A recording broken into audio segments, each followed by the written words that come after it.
Hi. For this second part, the pastoral response, I decided to go with the first option just because um, I don't know, it really kind of excites me to, be able to talk to people about why they should serve, they should start tithing, and getting involved in the community and church and everything like that. I think that my overall thought process would to be not to shame them or make them feel guilty of anything, because I feel like a lot of times that can kind of turn people off and make them stray further away. But I would just encourage him and challenge him to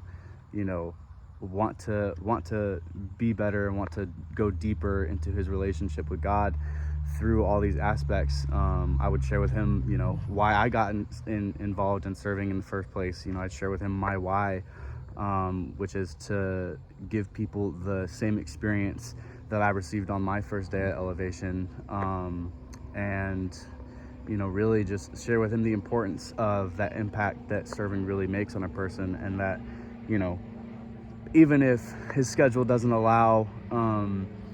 being there every Sunday or every other Sunday, that he can still make an impact with his church through serving in outreach opportunities. I love outreach. I would let him know that, like, it doesn't have to just be building a house for somebody or planting a garden or anything like that. If that's not what he's into, that he can also pack food supplies and school supplies for kids and stuff like that. So kind of show him the different range of opportunities that are there before him when it comes to serving. And then I would encourage him to tithe. I would point him to Leviticus, believe it's Leviticus 27:30, and really just kind of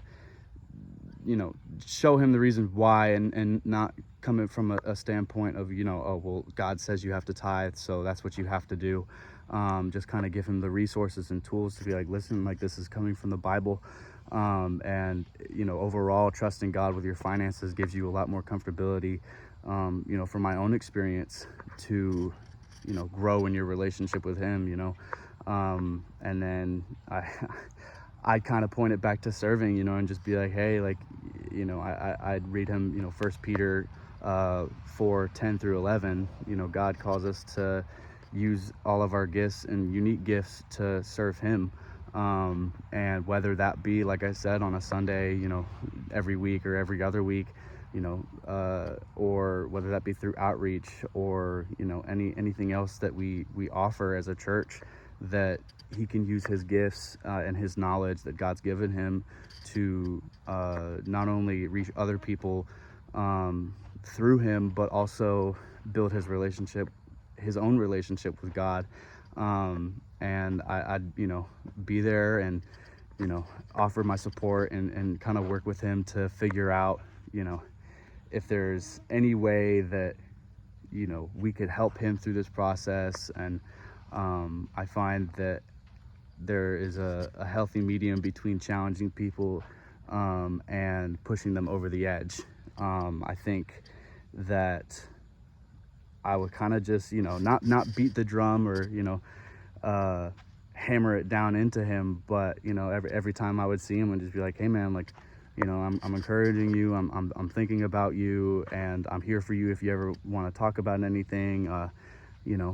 Maybe if he's not already in an e-group, get him signed up for an e-group, because one of the things that helps me